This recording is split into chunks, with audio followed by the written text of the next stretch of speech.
Welcome back. We're still reading in Matthew. We are on chapter 23. I'm Jenny. This is Ripples of Faith. And I am reading from the New King James Version. This is the one I have.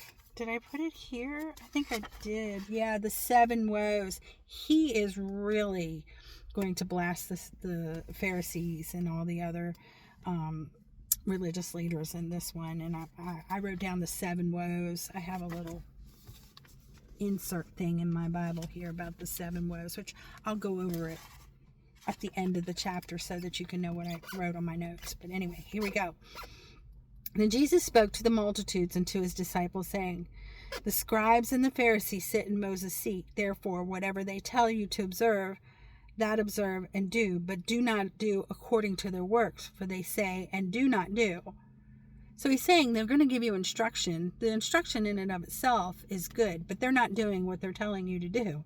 For they bind heavy burdens hard to bear and lay them on men's shoulders, but they themselves will not move them with one of their fingers.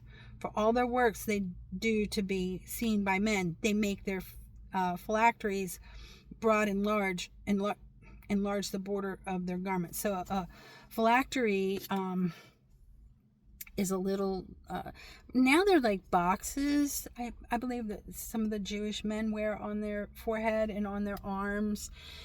But they used to be smaller, and sometimes they were made out of wood or clay, and they would be a prayer or a scripture that the Jewish men would wear on their arms and on their forehead. And even if you look closely on the Shroud of Turin, you can see, and they're not these boxes, like I think the boxes that they wear now are kind of like this, and maybe like come out like this, and they're bound around their forehead, and there's like straps that hold them onto their arms, and I'm probably using the wrong arm, but on the Shroud of Turin, they're little, and there's little things on the forehead. It's kind of hard to see because, of course, this person's been, Jesus, injured very badly, but you can see them on his arms and on his head on the shroud. They love the best places at feasts and the best seats in the synagogues, greetings in the marketplace, to be called by men, "Rabbi, Rabbi," but you do not be called Rabbi, for one is your teacher, the Christ, and you are all brethren. Do not call one another on earth your Father, for one is your Father, he who is in heaven.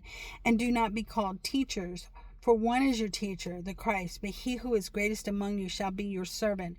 And whosoever exalts himself shall be humbled, and he who humbles himself shall be exalted. Now, he is really coming down very strong on the religious leaders, and what he's addressing is basically false religion. They like the special treatment they get, and he warns his disciples not to get big heads, okay? To remember that God is greater than they are, and they are to serve other people, and the people that he's addressing here, and he's going to call them out a lot more in just a minute. He's really coming down on them, saying, it's all about the glory to them. It's not about any kind of love they have for the Lord. It's really more about their own self-love and trying to feel important. Okay, so in verse 13, here we go. We're going to start with the woes. "But woe to you, scribes and Pharisees, hypocrites, for you shut up the kingdom of heaven against men, for you neither go in yourselves, nor do you allow those who are entering to go in. Woe to you, scribes and Pharisees, hypocrites, for you devour widows' houses, and for pretense make long prayers. Therefore you will receive greater condemnation." As I go through this, think about things that hopefully you're not doing, I hope, but that you maybe have seen, and you kind of get a feeling like they're just putting on airs. Think about it, and not to be judgmental, okay? We want to be very careful about being judgmental, but if you see something, you also want to take into consideration, if you feel that it's more self-edification instead of edification of the Lord, use it as an example of what not to do. It's okay to do that. So here we are in verse 15. Woe to you, scribes and Pharisees, hypocrites, for you travel land and sea to win one proselyte, and when he's won, you make him twice as much a son of hell as yourself. Woe to you, blind guides, who say, whoever swears by the temple, it is nothing, but whoever swears by the gold of the temple, he is obliged to perform it. Fools and blind. For which is greater, the gold or the temple that sanctifies the gold? And whosoever swears by the altar, it's nothing. But whosoever swears by the gift that it is on it, he is obliged to perform it. Fools and blind. For which is greater, the gift or the altar that sanctifies the gift? Therefore, he who swears by the altar swears by it and all things on it. He who swears by the temple swears by it and by him who dwells in it. And he who swears by heaven swears by the throne of God and by him who sits on it. Woe to you, scribes and Pharisees, hypocrites! For you pay tithe of mint and anise and cumin, and you have neglected the weightier matters of the law, justice and mercy and faith. These you ought to have done, without leaving the others undone. Blind guides who strain at a gnat and swallow a camel. He's really letting them have it. Woe to you, scribes and Pharisees, hypocrites! For you cleanse the outside of the cup and the dish, but inside they are full of exhortation and self-indulgence.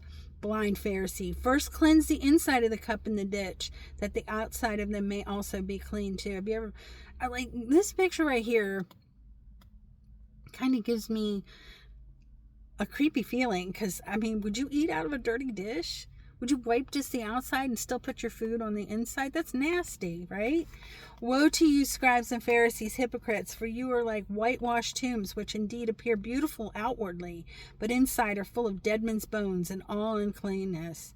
Even so, you also outwardly appear righteous to men, but inside you are full of hypocrisy and lawlessness. He's not being easy on them at all. Woe to you, scribes and Pharisees, hypocrites, because you build the tombs of the prophets and adorn the monuments of the righteous, and say, if we had lived in these days of our fathers, we would not have been partakers with them in the blood of the prophets. Therefore you are witness against yourself that you are sons of those who murdered the prophets. Fill up then the measure of your father's guilt. Serpents, brood of vipers, how can you escape the condemnation of hell? Therefore, indeed, I send you prophets, wise men, and scribes. Some of them you will kill and crucify, and some of them you will scourge in your synagogues and persecute them from city to city, that on you may come all the righteous blood shed on the earth, from the blood of righteous Abel to the blood of Zechariah, the son of Berechiah, whom you murdered between the temple and the altar. Assuredly, I say to you, all these things will come upon this generation. O Jerusalem, Jerusalem, the one who kills the prophets and stones those who are sent to her. How often I wanted to gather your children together as hens gather her chicks under her wings, but you are not willing. See, your house is left to you desolate. For I say to you, you shall see me no more till you say, blessed is he who comes in the name of the Lord. I can't imagine what was going through his head, but I want to talk about the 7 woes, if you want to take notes. So, woe is an expression of grief or condemnation. And the first one is shutting the kingdom of heaven. The Pharisees would not enter heaven, and they block people from God's grace. And then woe number 2 is they misled the converts. This happens right now. They will do anything to get a convert, but they make them more of a child of hell than they are. With their false teachings, that's what they do. They're not really teaching them the truth. They're false teachings. Woe number 3, the blind guides. They focus on the trivial details of oaths to sacred objects like gold or the altar, rather than the sacredness of the object or the one who makes them sacred, like the Lord. They're more interested in, and this is kind of like putting the church above the Lord. Well, that's exactly what it is. It's putting the church above the Lord. So you've been in churches where they treat it like a holy place. Not that we should be irreverent in church, because it is a holy place, but it becomes more important than the God that you're supposed to be worshiping in the church, right? Okay. And then woe number 4, neglecting the law's core. They tithe the herbs and neglect weightier matters of the law, such as justice, mercy, and faithfulness. Everything is so legalistic, but there's no mercy, there's no justice, there's no faithfulness at all. It's all about doing, and not loving. Okay. Woe number 5 is inner corruption, internal. And we talked about this a second ago. The outside of the cup is clean, but the inside is dirty. And that's just nasty. It's just nasty. That visual is gross. Okay.